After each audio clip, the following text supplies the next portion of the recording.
pronto gente va y compra ternero barato, ¿viste? Te pelea por la tonelada de maíz, te pelea, pero también te pelea el precio del ternero sin pensar en calidad, ¿no es cierto? Y pongo entre comillas calidad de ternero, porque si ese ternero ya estuvo predispuesto a no ser eficiente, ¿no es cierto? Por más que lo compremos barato, después nos termina saliendo carísimo, porque tuvo que comer 20% más. Y la nutrición en el alimento es 60%, 70% del costo directo.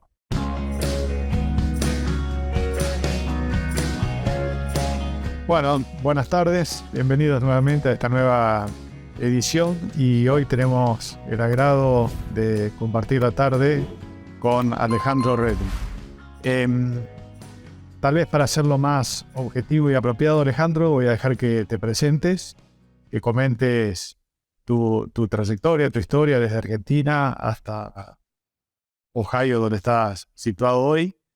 Y comentando también a qué te estás dedicando como para ir introduciéndonos al tema que nos reúne hoy en especial. Bien, Mauro, buenas tardes, ¿qué tal? Buenas tardes a todos, buenos días, depende de cuando puedan ver escuchar el audio este. Bueno, yo soy de Argentina, mi papá ingeniero químico cada 2 años se mudaba a todas partes, lo cual hizo que tuviera posibilidad de, cuando llegué a la secundaria, irme a vivir con mis abuelos en Venado Tuerto, y yo digo que soy originario de Venado Tuerto. Ahí hice la secundaria en una agraria y cuando estaba terminando la agraria me quedaba o estudiado veterinaria o agronomía. Y por los profesores que tuve en agronomía que eran demasiado exigentes, decidí estudiar veterinaria. No sé si fue la mejor opción en su momento. Después te das cuenta que los profesores exigentes te facilitaban las cosas después en la universidad. Terminé la carrera veterinaria y bueno, la parte clínica no me interesaba, lo que me interesaba era producción animal. Y tuve la posibilidad de ir a programas de intercambio o de pasantías en la Universidad de Minnesota, y ahí conocí lo que era investigación en el área de producción animal. Volví a Argentina, estuve trabajando en la industria privada unos meses en Corrientes, en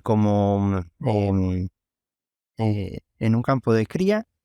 Y la verdad que la intriga y lo que había aprendido en el viaje en Minnesota me llamaba más, así que me puse a terminar de estudiar un poco más de inglés y a rendir los exámenes. Conseguí una beca Fulbright y me vine a hacer una maestría en lechería originariamente acá a Ohio. Mi maestría fue mucho en regulación de consumo en vacas lecheras y partición energética, y como, digamos, uno tiene un martillo y todo ahí como clavo, yo al ser veterinario era mucho lo mío, más la fisiología que la parte de alimentos. Entonces, entender un poco más la fisiología de eso, terminé trabajando con mucho ovino, porque colectamos un tejido nervioso y los costos de eran mucho más baratos. En ese momento cambio de director, a doctorado, y me pongo a trabajar con Steve Lurch, que era nutricionista de bovinos de carne y ovinos, y en laboratorio un poco más grande también, a colaborar con otros colegas. Y ahí, cuando yo me estaba yendo, uno de los compañeros de estudiantes acá de posgrado estaba haciendo el doctorado en tipo de fibras o alimentos durante el invierno, o sea, en el último tercio de gestación y el efecto en la producción. Y ese área me quedó como ronroneando en el fondo de la mente. Cuando mi jefe se jubila, bueno, de ahí voy, trabajo en Argentina, estoy trabajando en la Universidad de La Plata por 5 años en el área de nutrición. Cuando mi jefe de acá, de Ohio, se jubila y abren la posición, aplico, y tenía la posibilidad de seguir con ese ronroneo que tenía de lo que había trabajado mi compañera en nutrición durante la gestación y el efecto en la producción. Y eso me llevó a una de las grandes áreas que tengo yo hoy de investigación. Yo separo mi área en 2 partes grandes. Una es manejo de comedero y dietas en animales de terminación, tanto sea bovinos como ovinos de carne, y la otra es la programación fetal, también en bovinos y en ovinos. Así que hoy por hoy, si uno cuenta el trabajo en publicaciones científicas, tengo mucho más trabajo hecho en programación fetal, es más básico, o sea, mucho más fisiología, más biología, pero algo que aprendí con mi abuelo, que era productor agropecuario, es que si no lo veía en una balanza, no servía para nada. Entonces, ese machacar de mi abuelo cuando viví con él en la secundaria me ayuda a plantear, está bien, yo puedo entender cómo funciona cualquier célula de un organismo, pero si yo no lo pongo en kilos o en eficiencia, al productor no le sirve, entonces trato de juntar todo en mi investigación, desde la célula hasta la balanza. Así que bueno, eso es un poco el tema de programación fetal. O sabes que te escuchaba lo que decías y realmente está bueno cómo trasladás, en este caso, por una situación familiar, lo de tu abuelo, pero qué bueno que pudiste hacer ese link de lo que estás aprendiendo, haciendo en la academia y bajarlo al terreno, a la necesidad de día a día del productor, ¿no? Porque muchas veces parece, uno presiente que la ciencia es abstracta, e incluso yo lo que veo no solo acá en Estados Unidos, en Argentina también, tal vez en otros países no tengo mucho conocimiento, cuesta mucho más bajar al terreno las novedades que se investigan que la propia investigación. En muchos casos hay un bache que cubrir, no sé a qué se deberá, pero yo cuando vine para acá también me sorprendí de ver lo mismo que en Argentina. Alambrado de por medio de una estación experimental, encontrado un productor que no hace ni lo básico. No quiere decir que sea lo general, pero está bueno que vos como investigador tengas en claro eso y digas, bueno, esto que estoy investigando tiene aplicación para la necesidad aquella que tiene el productor, ¿no? Sí, es una de las cosas que tratamos de aceitar ahora con un par de colegas, el decir, bueno, acá funciona muy bien las tres partes, ¿no es cierto?, de educación, investigación y extensión. Y funciona muy bien.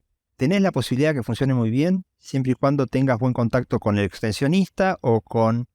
Y una de las cosas que hacemos con la gente de extensión es, bueno, ¿cuáles son los problemas que te trajeron a vos hoy? ¿Y cómo hacemos algún experimento para cubrir esos? ¿No es cierto? Cada región, cada área tiene su propia problemática. A lo mejor experimento se hizo, pero a lo mejor es típico y hay que hacerlo. Pero ya hay otra política de dónde sale la plata también, ¿no es cierto? A veces estamos con la presión de pagar el experimento.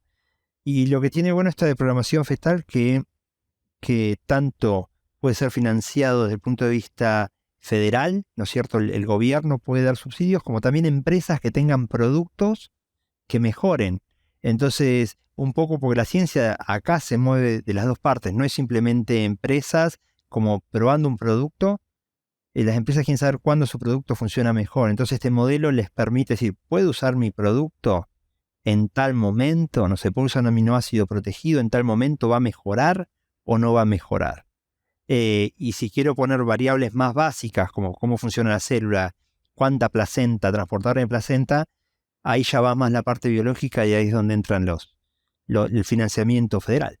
Así que también sirve en eso, tratar de mantener una heterogeneidad de fondos. Seguro. Bueno, Alejandro, para ir entrando directamente al tema de programación fetal, ¿por qué no nos explicás en qué consiste, qué quiere decir? Muchos de nosotros habremos leído, escuchado hablar de eso, pero ¿quién más apropiado que vos para comentarnos qué significa? Bien, yo soy a veces un romántico de la historia y voy a hacer un poquito de historia de cómo nace esto, ¿no es cierto? El primer fenómeno se ve en humanos, donde lo que llamaban la hambruna holandesa, en Dutch Famine. En el medio de la guerra, una zona de Holanda, de la Segunda Guerra Mundial, una zona de Holanda queda descomunicado de cualquier tipo de provisiones. Entonces el pueblo deja de tener entrada de alimentos y tiene que empezar a regularse con la comida que estaba ahí. Por un lado tenían los alemanes, por otro lado el puente estaba roto, no se podía mover. Bueno, fueron 9 meses que estuvieron en esta situación con distintas mujeres embarazadas en el pueblo y bueno, había mujeres que habían recibido restricción alimenticia durante toda la gestación, algunas que solo el último tercio y otras solo el principio de la gestación, depende en qué momento habían quedado embarazadas. El Baker, lo que diría el padre de esta zona, de esta área, lo que hizo evaluó, diciendo, a ver, esta gente cuando llegó a adulta, ¿qué pasó? Y vio que a lo mejor los que habían tenido esa restricción alimenticia al principio de la gestación eran gente que era muy flaca.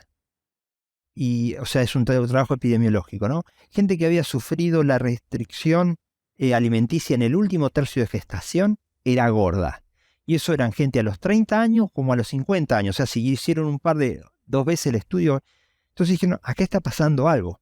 ¿Por qué esta gente sufriendo? Bueno, cuando empiezan a evaluar cuándo se forman los distintos tejidos, dijeron, mirá, en el primer tercio de la gestación tenés estos tejidos.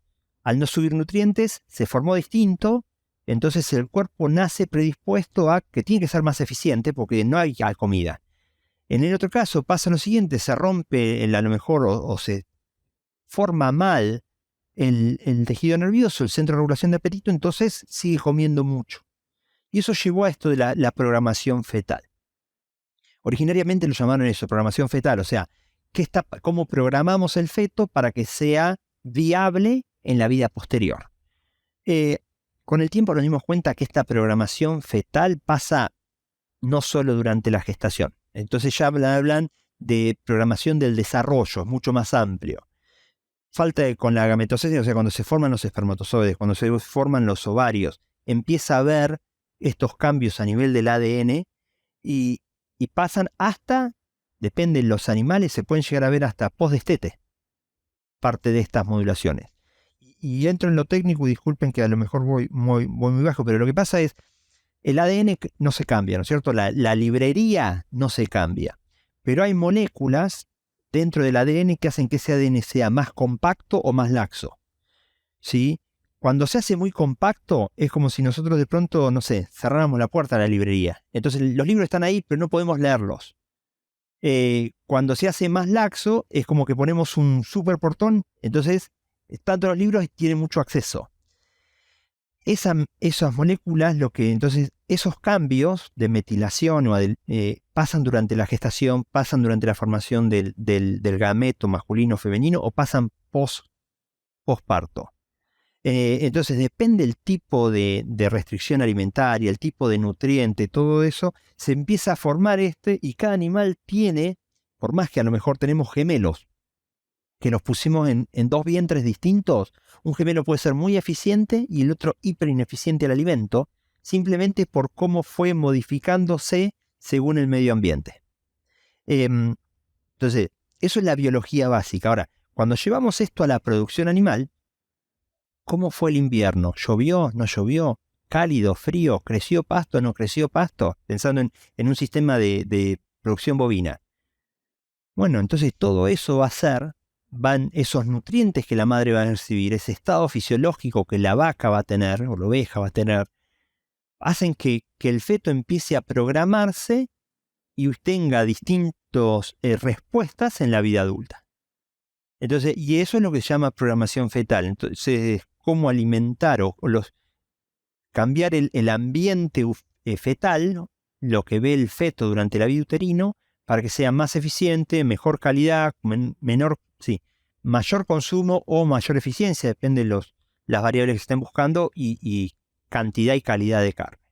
Entonces, más o menos, no sé si Mauro quedó claro o me Sí, está perfecto, está perfecto. Alejandro, como bien dijiste vos, volviendo a la producción animal, cuando aplicás este tipo de tecnologías y cuando investigan nuevas alternativas, ¿a qué caracteres del animal apuntan a mejorar o a cambiar hacia arriba, hacia abajo? Depende la expresión que quieran modificar. Básicamente, estructura, calidad de carcasa, fertilidad. Normalmente hay la mayoría de los trabajos que conozco, hay algunos en hembra que tratan de evaluar fertilidad. ¿Sí? Algunos. En vacas de leche, no con nutrición, pero y hablando en general, ¿no es cierto? La gente de Florida y el Dr. Dajal ha medido lo que es calor, el estrés calórico y cómo afecta a la hija y a la nieta, ¿sí? Yo en particular, yo trabajo más en animales de carne y lo que buscamos es cómo conseguir que los animales tengan la mayor ganancia de peso, ¿sí? O más eficiencia, o sea, que a lo mejor ganen lo mismo pero coman menos. Eso por un lado. Acá en Estados Unidos es muy importante la calidad de carne. O sea, todo, y de nuevo, no es el 100%, pero los grandes productores pagan por lo que le dicen en greed, por la carcasa. Entonces ahí te dice el área del ojo de bife, suma cuánto deposición de grasa intramuscular, suma cuánta grasa subcutánea resta. Entonces lo que tratamos de nosotros en mi laboratorio en particular es mejorar área de ojo de bife, o sea, una vez que el animal crezca más o más eficiente, y a su vez eso lleve a mejor cantidad, área de ojo de bife, y calidad, marmoleo, sin afectar en la deposición de grasa subcutánea. O sea, tratar que el animal se termine con igual grasa de fondo, o sea, la que sería desecho, pero que tenga mayor área de ojo de bife y mejor marmoleo. Ok. Teniendo en cuenta esos caracteres que están siguiendo, ¿cuáles son los periodos durante la gestación que están trabajando? Y bueno, después iríamos a la segunda parte de esta misma pregunta, que es ¿cuáles son los nutrientes que están trabajando? Porque me imagino que cada nutriente debe tener una aplicación específica a lo largo de los 9 meses de gestación y hace la diferencia. Yo en particular estamos trabajando hoy por hoy en el último tercio de la gestación, que ahí es donde tenés más la diferenciación de algunas células a lo que va a generar músculo y grasa, último tercio de gestación, y antes de los 210 días de vida del ternero. O sea, porque hasta ahí ya se cambia. Después de eso ya como que el ADN queda muy estable y es muy difícil manipularlo. Eso lo trabajamos nosotros y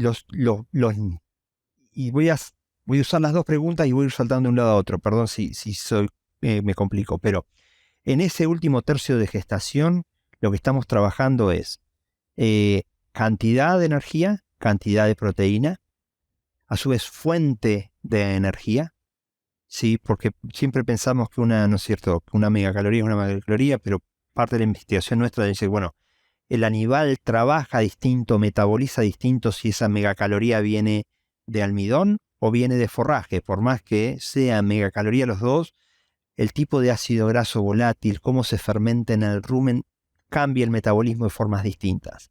Entonces, de nuevo, cantidad de energía, cantidad de proteína y tipo de energía. Eso de nuevo en el último tercio de gestación y hasta el destete, por así decirlo. Hemos trabajado con ácidos grasos, con lípidos, y una de las cosas que siempre hablo yo es que yo no hablo como grasas como fuente de energía. No, el contenido mío de grasa en una dieta, cuando hablo de grasa, es el 0,5% de la dieta, muy poquito. Pero es como algunas de las grasas tienen, hemos escuchado siempre los omega 3 con sus variables o cómo mejora cuestiones saludables en la salud humana. Bueno, lo mismo pasa en rumiantes. Regula el metabolismo, ¿no es cierto? Entonces hemos trabajado algo con ácidos grasos. Hemos trabajado con aminoácidos protegidos, ¿no es cierto? La cuestión es la falta de proteína o es la falta de algún aminoácido en particular. Y después ya entramos más en detalles como pueden ser algunos minerales o vieron que yo había comentado que el ADN se cerraba, eso se llama metilación. Bueno, hay moléculas que dan grupos metilos, ¿no es cierto? Que es esta molécula chiquitita que se junta al ADN. Entonces, trabajar con esas moléculas dadoras de metilo, puede ser colina, puede ser fatidicolina, puede ser un aminoácido como la metionina, ¿sí? O sea, son nutrientes específicos, pero no lo vemos como una proteína, como un mineral, sino lo vemos como dadores de una molécula chiquitita. Cuando trabajamos con eso, de nuevo, las cantidades son muy, muy pocas, porque no queremos suplementar al animal para que tenga, digamos, y de nuevo, tenemos un problema grande que vamos para el túnel más chiquito. Nosotros sabemos que la carencia de proteína es un problema. Bien, ahora, vamos al segundo punto. ¿Es el tipo de proteína o es el tipo de aminoácido? Vamos al segundo. ¿Es el tipo de aminoácido o es la función específica? Y ahí entramos a la parte más baja del embudo. Sé que hay otras universidades que están trabajando al comienzo de la gestación. Pero también tienen funciones distintas, ¿no es cierto? A lo mejor cuando se trabaja al principio de la gestación tiene más en desarrollo cognitivo del animal y en miogénesis, formación de músculo. Entonces es un objetivo distinto que el mío, que es más calidad de carne, pensando en la relación área ojo-bife y grasa. Si me preguntás a mí, me encantaría poder cerrar todo el cuadro, desde el principio al final, el tema que la cantidad de animales y costo. Sí, mira, Es justamente muchísimo. nosotros estamos haciendo, perdón que te interrumpa, pero es bien atinado porque estamos haciendo 2 ensayos, uno con colina y uno con metionina, con vacas suplementadas en la primera semana de gestación, después de haber recibido embriones.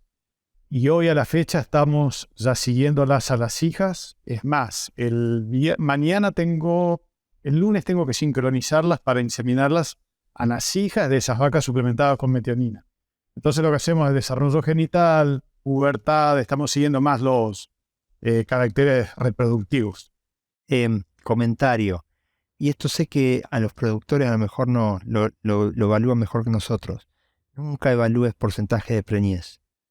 Medí kilogramos producido por vaca. Lo que estamos haciendo es pubertad, pubertad.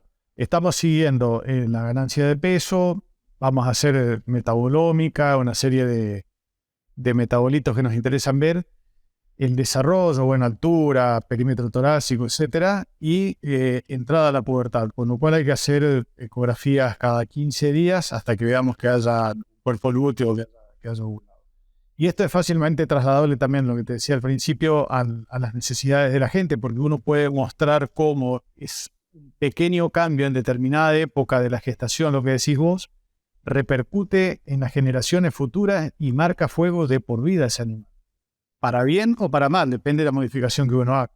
En ratas, cambiando así entre paréntesis, tarda 15 generaciones en deshacerse esta modificación del ADN. 15, está bien. Si nosotros pensamos desde el punto de vista evolutivo, 15 generaciones en rata puede ser un año, ¿no es cierto? Año y medio.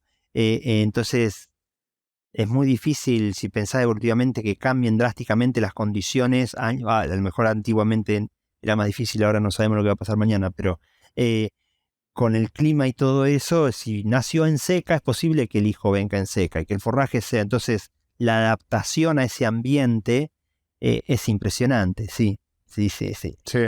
Yo tengo contacto bastante fluido con productores con los que trabajé mucho tiempo en Argentina, y cuando le comento esto le digo, nosotros tenemos históricamente en el norte del país, yo soy del norte de Santa Fe, 50% de 52, 48, pero está ahí en 50. Hay un montón de causas. Uno lo primero que dice es sanidad, pero ¿no será que vendrá por la condición corporal de las vacas, que están restringidas cuando empiezan, cuando están al medio o cuando termina el periodo de gestación? Por eso te preguntaba los traits, los caracteres que sigan ustedes.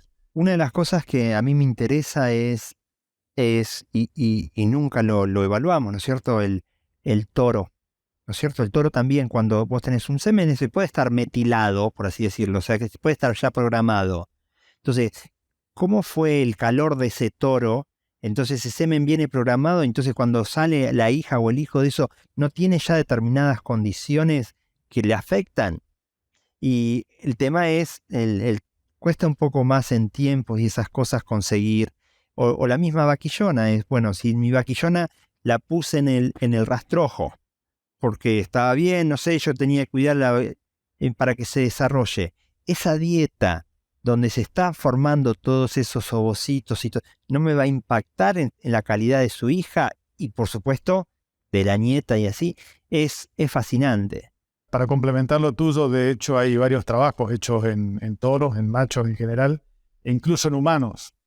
Se estudió mucho cómo se altera la calidad seminal en varones estresados. Claro, pero eso es calidad, vos no sabés si adentro el material genético, o sea, tu hijo, uno de los trabajos que estamos haciendo más fisiológicos, yo le digo Crazy Cow, Crazy Mom, Crazy Daughter, y es con cortisol en el último tercio de gestación o en lactación le infundimos y que eso pase al hijo y a ver si el hijo de un animal que es más estresado, por todas estas metilaciones, afecta el comportamiento del hijo. Y te pones a apuntar desde el punto de vista social nuestro, si una madre no le faltó comida y tiene ese nerviosismo, entonces tenés la parte de comportamiento más la parte nutricional, esperamos que el hijo sea igual, se comporte igual y tenga las mismas outcomes, las mismas, no sé, salidas en lo que hace el día al día, que un chico que vivió en una familia, o sea, donde los padres no tenían el estrés y comían todos los días, donde la nutrición era adecuada.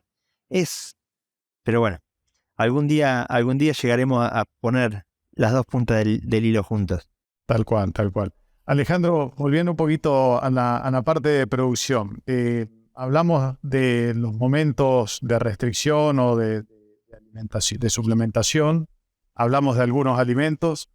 Me llamó la atención lo que dijiste al principio sobre los primeros 7 meses de vida del ternero.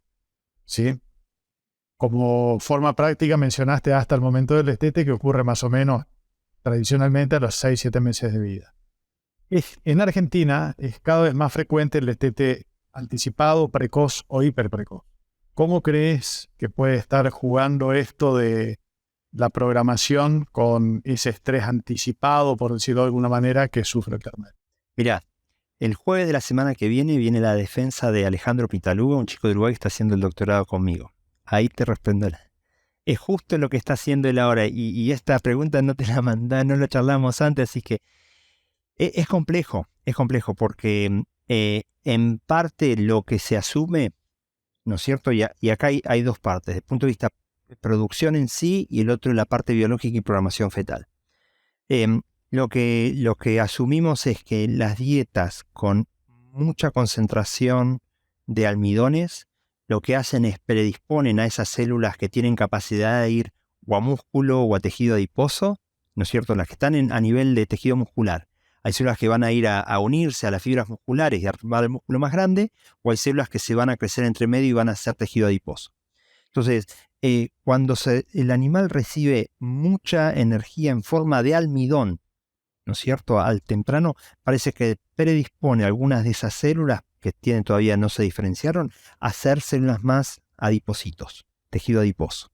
Entonces, esas células fomentarían la capacidad del animal para poder marmolear, ¿sí?, de tener más marble. Ahora, eso desde el punto de vista biológico. Lo que estamos pasando también es que esos animales en general tienen una mayor capacidad de engrasamiento. Entonces ahí es donde el trabajo de Alejandro viene, es la cantidad de energía, la fuente de energía.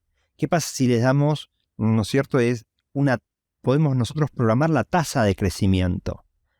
Porque es así, si vos haces un destete precoz, en la mayoría de los trabajos que se han publicado en destete precoz, cuando llega el tiempo del destete tradicional, o sea, comparás el destete precoz con el destete tradicional, el animal destete precoz es más grande, más pesado, ¿sí?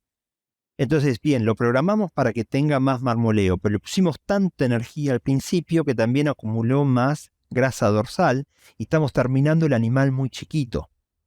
Entonces, ¿hay alguna fuente de manejo que podamos hacer posterior durante la recría para que el animal como que equilibre un poco eso? ¿Y cómo se tiene que terminar? La mayoría de los trabajos dicen que desde el punto de vista biológico se puede modular. Desde el punto de vista aplicado es lo más difícil traducirlo. Era lo que hablábamos hoy de esa ciencia básica a la ciencia a lo aplicado.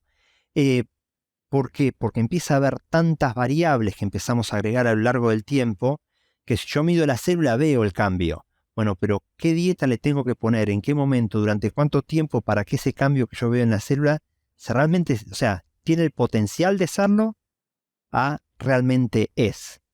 ¿No es cierto? Y bueno, eso es el tema. Ahora, la mayoría del destete precoz que se hace, nunca se piensa directamente, estoy mejorando la calidad o el mate.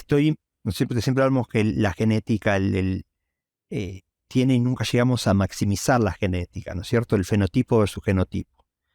El manejo supuestamente ayudaría a mejorar esa genética, ¿sí? Ahora, la mayoría de destete precoz estamos pensando que la vaca tiene una baja condición corporal y necesitamos proveer energía externa para que la vaca siga. Entonces, hay dos cuestiones distintas. El sistema de subsistencia, donde tratamos de preñar a la vaca o estamos tratando de mejorar el sistema ternero. Y ahí a lo mejor es el mismo manejo, pero las salidas son distintas también, lo que estamos evaluando. Sí, yo creo que en realidad cuando se aplican estas medidas de destetes no tradicionales, por llamarlo de alguna manera, es porque hay que tomar alguna medida extrema con las vacas con una baja condición corporal. Ahora, si nosotros conocemos la dinámica en la que estás trabajando vos, tal vez podemos corregir algunos errores básicos muy sencillos, sabiendo qué nutrientes priorizar en qué momento de postdestete, para evitar consecuencias que después, como decíamos hoy, pueden llegar a quedar marcadas de por vida, incluso en las generaciones futuras. Sí, bueno, una de las cosas que estábamos hablando el otro día fue eso del también problema que tiene es los distintos sistemas o los distintos jugadores dentro del sistema de producción de carne. ¿No es cierto? Una cosa es el productor de terneros, que puede estar repartido en toda la Argentina, y después está el engordador.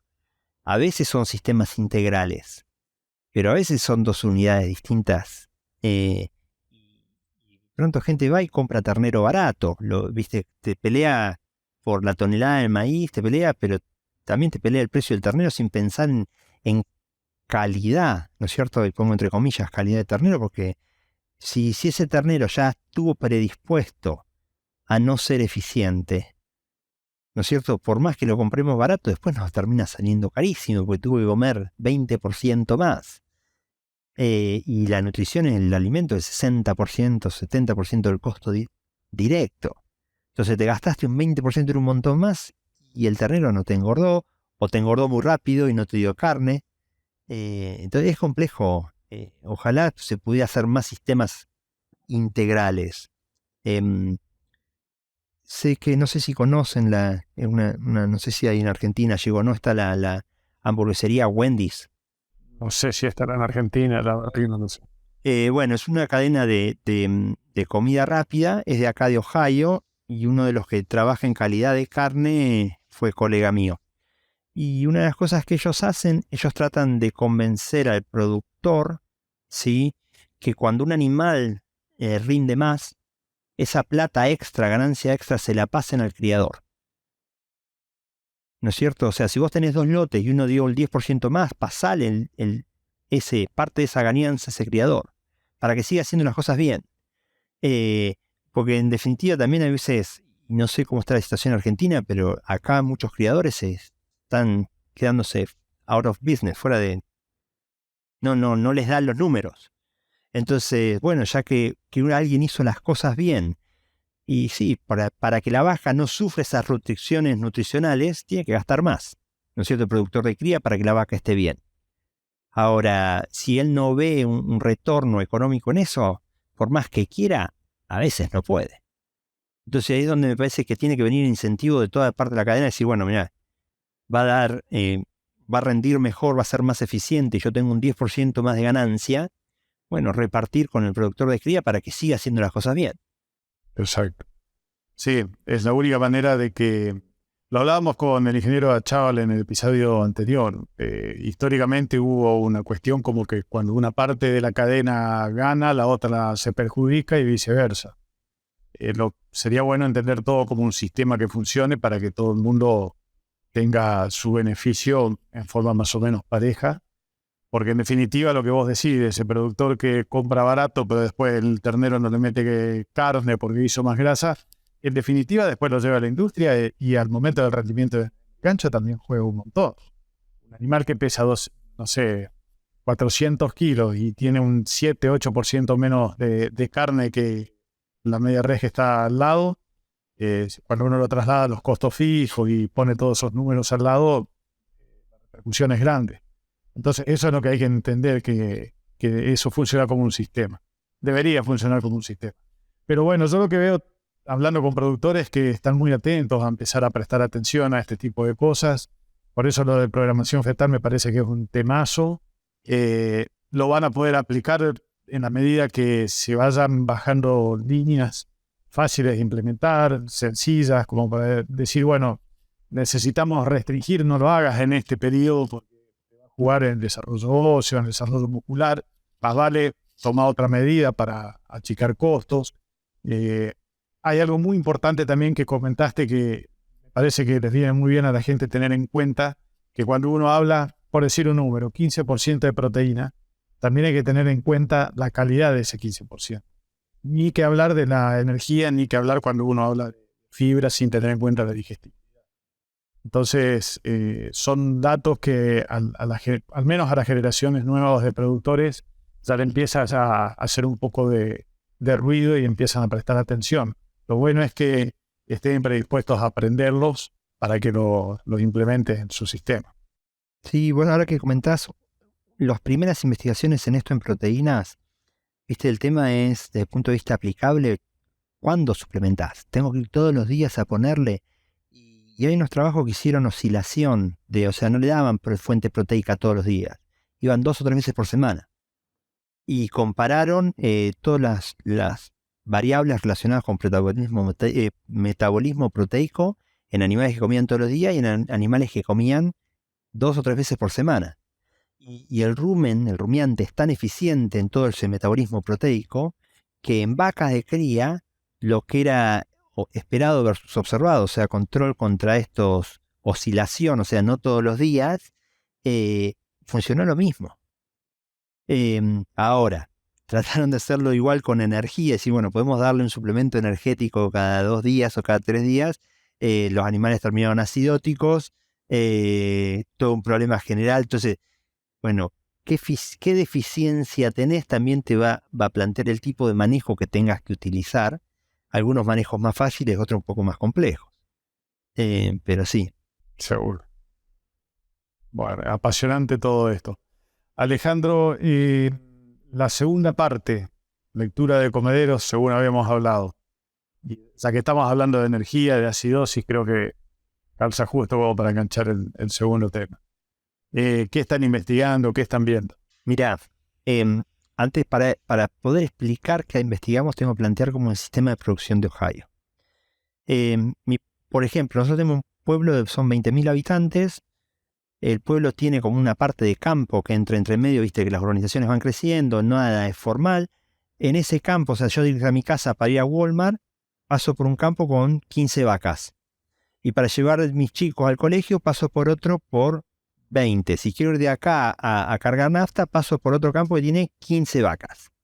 Es muy común esas explotaciones muy chiquitas donde la gente trabaja en el pueblo y tiene sus vacas. Entonces ellos no pueden de pronto comprar un TMR, un mixer. No les da la plata. O sea, pueden comprarlo, pero no se justifica tampoco. No se justifica. Entonces parte de la investigación nuestra es en esas cuestiones económicas del manejo del comedero. Entonces hemos decidido, bueno, si vos manejás la cantidad de fibra que le das, ¿no es cierto? Le pones una cantidad restringida de fibra, ¿sí? En relación a la cantidad de concentrado. ¿Los animales ganan igual o no? Otro trabajo que hemos hecho es, bueno, tenemos los equipos, los Grow Safe, son unas comederos que tienen balanza. Entonces exactamente te permite saber cuánto come cada animal. Y en uno tenía concentrado y en el otro tenía heno. Entonces el animal podía comer solo heno o solo concentrado o las dos cosas. Y es impresionante y teníamos a su vez, ¿no es cierto? Yo soy fanático de unos diseños de experimentos son factoriales, distinta cantidad de fibra en la dieta, en el concentrado. Y lo hicimos con cascarilla de soja. Cuanto más fibra detergente neutra, o sea, cuanto más cascarilla de soja le poníamos en el concentrado, naturalmente menos heno consumía el animal. Solo, ¿no es cierto? Lo que sí vimos es que si el animal tenía capacidad de elegir heno, cuanto más variabilidad en ese consumo de heno, más ineficiente era el animal. Entonces está bien, vos dejásle con el pero si un día comió, y hablo en porcentaje de la dieta, un día comió un 8% de su ración de heno y el otro día 4%, ese animal era a lo mejor más ineficiente que el animal que comía 7% todos los días. ¿No es cierto? Otra cosa que hicimos fue cambiarle los horarios de darle de comer.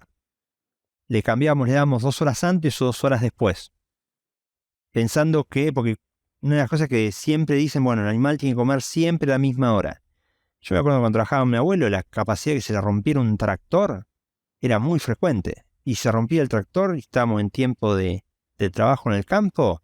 Y bueno, los animales ya van a comer un poquito, vamos a tratar de poner el tractor en el campo de nuevo. Entonces, ¿cuál es el margen de error que tenemos en ese consumo? Vimos que con 2 horas de diferencia, o sea, con una variabilidad de 2 horas, no hay diferencia en la performance. Ni siquiera con la energía. No, es que eran dietas de terminación, eran 60% de maíz. Ahora, lo que sí teníamos en cuenta era usar lectura de comedero. La lectura de comedero es, no pones un día y te queda ahí todo el tiempo, es cuánto comió el día anterior.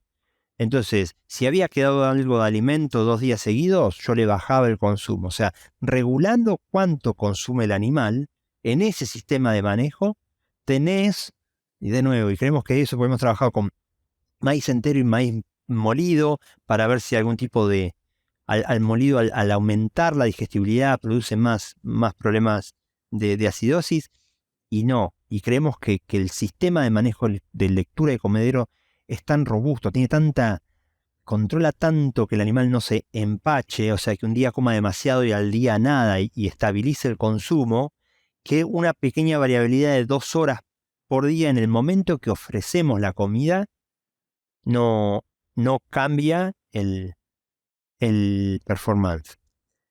Una de las anécdotas que tenemos de un experimento, y tengo que ir un día, me mandaron la foto, pero el teléfono no es de buena calidad.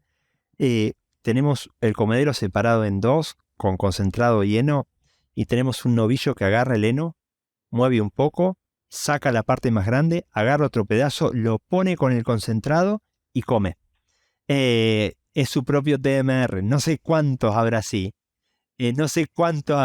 pero me causa una gracia el que siempre pensamos que a lo mejor el animal no entiende su propia fisiología o cómo manejarlo, y parece que hay un poco más control de que nosotros sabemos. Pero de nuevo, eso se practica en estas, digamos, donde una persona tiene 15, 20 animales y tiene las vacas y termina los novillos y vende los novillos enteros, ¿no es cierto? Es algo más tratar de responder al productor local, ¿no es cierto? En definitiva, el que paga los impuestos y donde viene mi salario. Y te exigen que les des respuestas. Claro. Alejandro, nos quedan unos pocos minutos. Me gustaría que compartamos, si te parece bien, cuál es tu visión de futuro, hacia dónde vamos con la producción ganadera, pensando sobre todo en la aplicación en Argentina. Pero no sé, se me ocurre, si yo te hubiese preguntado esto hace 5 años atrás, me hubieses dicho hay tendencia a faenar un animal más grande, y si te preguntaba hace 10 años atrás, me hubieses dicho tal vez, bueno, hay tendencia a terminar todo a corral. Hoy, en el 2023, ¿dónde estamos y hacia dónde vamos? Yo creo que en el 2030 el consumidor va a pedir, o sea, esto es mi pensamiento, y si ofendo a alguien, lo siento muchísimo, ¿no es cierto? El consumidor de carne bovina va a disminuir muchísimo. Hay muchísima propaganda en contra de la producción de carne, del consumo de carnes rojas, desde el punto de vista, algunos fundados científicamente, otros no. Entonces, el que consume carne roja va a querer comer calidad, ¿sí? O sea, algo y depende de calidad, depende del país. Nosotros sabemos que Japón tiene un estándar de calidad distinto que el de Estados Unidos, que puede ser distinto al de Europa. Pero el consumidor va a pretender calidad y va a pretender sustentabilidad. ¿Vale? Sustentabilidad. Si yo quiero, y yo no tengo problema en pagar un poco más, pero yo no quiero que ese animal que yo estoy consumiendo sea la causa por la producción de metano, la cantidad y una de las cuestiones que tenemos, nosotros nos criamos en el uso de monencina. Nosotros somos generación pro monencina. No sé si alguna vez se dan cuenta lo impresionante función de esa molécula, ¿no es cierto? De esa droga. El tema es que cada vez va a haber más presión desde el consumidor de las grandes ciudades que no lo considera que está bien. Entonces nosotros va a ser nuestro trabajo tratar de buscar la molécula orgánica, natural, amigable para el consumidor y para el medio ambiente, que permita disminuir tasas de contaminación ambiental por la producción de rumiantes y tener una buena eficiencia. Si no, va a ser algo que va a pasar que va a ser impagable para mucha gente. Y de nuevo, esto es personal y a lo mejor ofendo gente, y disculpen, no lo hago con esa intención, pero sé que pasa. Bueno, ahí también dependen las políticas de Estado. En el caso de Argentina, ¿va a querer ser un país consumidor de carnes o va a querer ser un país exportador de carnes? Y ahí es donde de la cadena se tiene que alinear y definirlo. Y sé que, digamos, son extremos distintos y se va a tocar sensibilidades. O vendemos lomo y comemos costilla, ¿no es cierto? Pero eso tiene que ser de política estatal, porque eso también va a llevar a decir, bueno, si producimos lomo es para Europa, van a querer un lomo magro, o longísimos dorsi, ¿no es cierto? Ahora, si queremos producir para Estados Unidos, quieren uno con marmoleo. Son dos productos completamente distintos que pueden salir del mismo animal. Pero primero tenemos que saber qué queremos hacer nosotros. O cerramos fronteras, no exportamos y carne barata para... ¿Viste? Son políticas de Estado, me parece. Pasa mucho más allá, pero creo que el consumidor de carnes, y cada vez va a haber más presión internacional de producción sustentable. Sí, yo creo que la clave está ahí también, de que uno puede tener su política interior, pero la tendencia global es inevitable. Coincide mucho lo que estás diciendo con el episodio anterior también, de que haya una política de Estado, que digan, bueno, vamos a exportar a qué país. Bueno, el producto que demanda es esto. Para hacer este producto necesitamos este proceso, este paso. Juntar los jugadores en la cadena, ¿viste? Es complejo, pero el tema es que también tienen que ver un beneficio. Porque ¿de qué sirve plantear un futuro donde nadie, o sea, los beneficiados son unos y no todos, ¿no es cierto? Pero bueno. Sí, pero está bueno tener en claro y escuchar conceptos como el que me dijiste, porque a la hora de producir también tenemos que entender que el consumidor evoluciona y la persona que va a la góndola hoy no es la que fue hace 20 años a la carnicería. Hoy yo creo que tiene mucho más atracción pasar por una góndola rápido, buscar un corte que esté envasado, que sea fácil de cocinar y que demande la menor cantidad de tiempo posible. Y antes uno se tomaba un tiempo en la carnicería para que el carnicero descuelgue la media res, corte la costeleta. Tenías que ser amigo del carnicero porque el carnicero ya veía el color de la carne, entonces sabía la madurez del animal. Tenía factores que acá se estudian en ciencia de la carne para, digamos, el tipo tenía el ojo y te daba lo que era. Si no eras amigo, ibas una vez de pasada y seguro tampoco tenías bueno. Acá y te cobraba lo mismo. Acá hay diferencia de precio. Yo en una góndola pago el mismo corte, cambiar de un Prime a un Choice, son $5 diferencia por libra, por medio kilo. Sí, tal cual. Pero bueno, buen mensaje para las generaciones futuras de cómo ir pensando la reestructuración de sus empresas o sus sistemas de producción para poder estar acorde a la demanda del público, ¿no? Porque también tenemos que entender que hay muchos enamorados de las vacas que en realidad deberían transformar su pasión en un negocio y saber de que, bueno, aparte de que les guste, que está muy lindo, también es un sistema de vida, ¿sí? Y en los negocios el cliente siempre tiene razón. Entonces hay que producir lo que el cliente demanda y no lo que uno quiera, no lo que uno produce e imponérselo al cliente. Eso es un poco difícil a los tiempos que corren. Eso es lo más difícil, creo. Porque no sé si sabemos qué quiere el consumidor. O entender toda la gama de consumidores, porque de nuevo hay varios. Pero saber a dónde estamos produciendo o que si tenemos esa variabilidad, a dónde encarar cada mercado. Porque sí existe eso también. Tal cual. Bueno, Alejandro, se nos termina el tiempo. Yo creo que queda hilo todavía como para seguir hablando y ahondando en algunos detalles. Así que desde ya, a mí me gustaría mucho poder continuar la charla en otro momento. Desde ya te estoy invitando en una próxima edición si podemos seguirla. Y muchísimas gracias por todos tus conceptos. Sí, muchas gracias, la verdad. El tiempo pasa volando cuando dicen que volando. Pero bueno, más detalle en el tema de las fibras y el manejo de comedero con resultados, qué sé yo, a veces explicar el porcentaje de lo que estamos haciendo también son variables económicas, o sea, cuánto dejo de ganar por hacer tal manejo, porque a veces sabemos que dejas de ganar. Pero no siempre es maximizar la biología, sino es maximizar el recurso y el bolsillo, ¿no? Así que... Tal cual, tal cual. Bueno, muchísimas gracias, Alejandro, y hasta la próxima. Listo, Mauro, muchas gracias. Saludos a todos. Un saludo.